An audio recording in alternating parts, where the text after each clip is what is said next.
My people, yes, I've said so much about what the federal government need to do in the area of policy initiation and implementation, in the area of policy sensitivity, people's oriented policies, what the federal government need to do regarding elections. But one thing that I have not talked about, what the federal government need to do about corruption. I need to talk about it in a minute. Corruption is what has damaged our country. It's what has taken away our development. A few people, a handful of people are sitting on our wealth, on the wealth of Nigeria. Did they earn it? Data suggested that corruption in Nigeria is very, very high. Data suggested that the wealth of this nation is in a few hands of people. Either people in the government directly, or their friends, or their cronies, or their relatives. But what is the government doing about it? This is one of the campaign promises made by the president. Yes, the president has made a lot of effort to investigate corruptive practices in Nigeria, to prosecute people that are found guilty with evidence.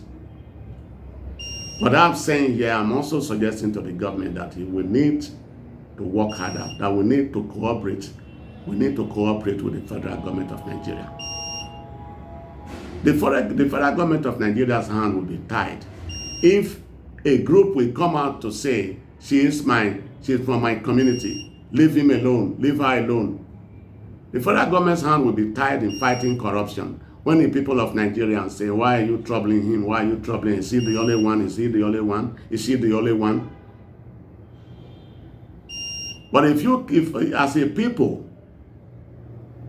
if you keep serving, bowing, embracing your brother or your sister or people in your community so that they can share with you from the looted fund, we will not develop, and the government will not be able to conclusively fight corruption.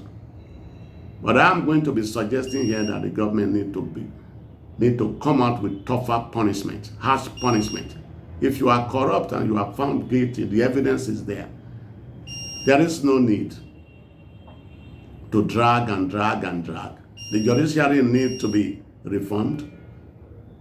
If there need to be a corruption court, let there be a corruption cases court. Let the government empower all the institutions, ICPC, FCC, empower them to be able to operate independently without political affiliation, without fear. If the EFCC, the ICPC, and other agencies that the government has set up to fight corruption, they should be allowed, they should be empowered. All of the corruption fighting institutions should be strongly empowered so that they can do this effectively without the dictate from the government. Quite often in this country, a probe is opened for stolen. A probe is opened to investigate stolen money. You hear that at the initial phase. Over time, you don't hear it again. It's swept under the rug. It's covered up. Whether it's at the federal level, state level, local level. And the other thing drawing this fight back is these institutions are not well financially empowered. It takes a lot of money to gather data, to interview people. I like the idea of the whistleblower system. That really needs to be strengthened. And the government needs to do more through the orientation and agency to really take the promotion, what the government, to take it to the communities, local communities that see all these corrupt people spend launder stolen money, looted wealth, using this money to build hotels, build churches, build mosques,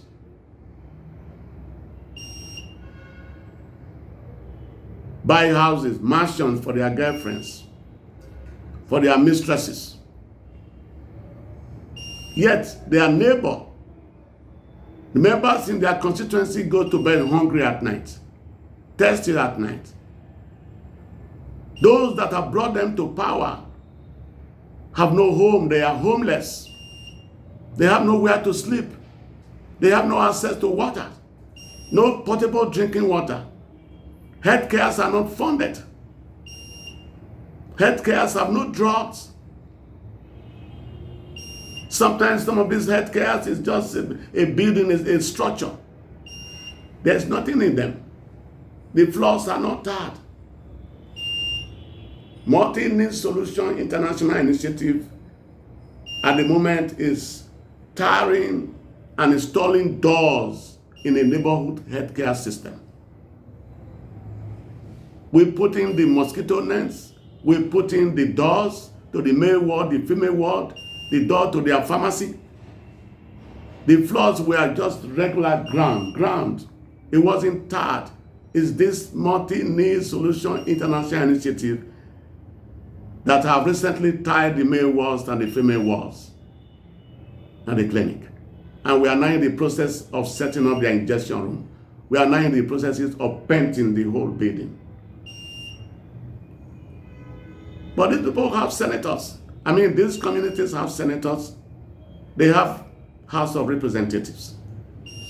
They are giving constitutional money, called commonly referred to as Constitutional Development Fund. What have they done with it? The people should be vigilant. The people should be forthcoming, give information to the government, to these institutions that are united and put in place to fight corruption. As long as we don't have punishment, we don't have we don't conclude corruption cases, we drag on for years, we'll keep having corruption. As long as the government is not receiving cooperation, people are not forthcoming, we will not be able to succeed in this fight. So I'm suggesting here that we all need to collaborate with the federal government. We all need to collaborate with the president of this country, President Muhammadu Buhari, in this fight to get rid of corruption, to minimize corruption. I am not saying that we can eliminate it 100%, but we can minimize it. We can reduce it so that we can witness development in this country. In closing, my people, be vigilant. Ask questions. Invite your representatives. Invite your senators to town hall meeting. This is what you promised to do for us. We have not yet seen it on ground in our communities. Let them know what you lack. Let them know you don't have water. Let them know you don't have care, you don't have health care. You don't have drugs in your healthcare system. You don't have good schools. That's another area. The quality in our education is down significantly. Schools today in Nigeria are still, some states, some level, there are still schools holding classes under the canopy. They have no classroom. They have no roofed classrooms, no toilet facilities in their schools. I'm talking about public schools. And this is giving way to private schools to be thriving in Nigeria, charging exorbitant prices that over 100 million parents cannot pay. Form clusters, form groups. And I must leave you here with a suggestion. Please, do not take laws into your hand. Don't carry machetes. Don't carry shovels. Don't carry guns. Don't shoot people. Channel your protests. Channel your grievances through the relevant security authorities. Keep records. Have spokesman. Call your senator if there's a particular law, a particular bill, just such as the recently tensions water bill that was discussed at the National Assembly. Let them know how you feel about it.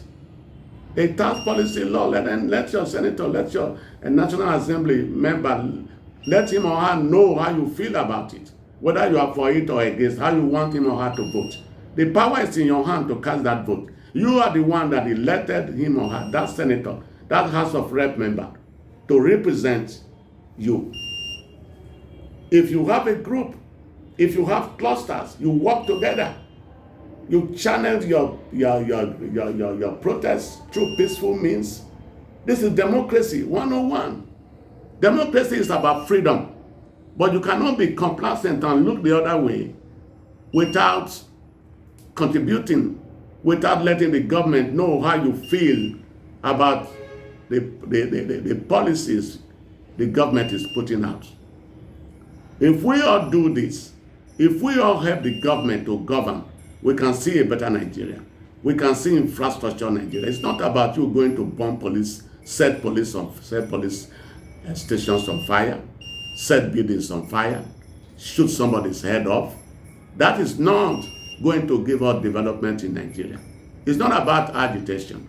Yes, you can agitate peacefully. It's not, you can protest peacefully. You can let the government know your stand, how you feel. But through a peaceful manner, through a peaceful behavior. You can be angry. It all depends on what you do with anger. If you're angry, you don't have to go and kill your neighbor.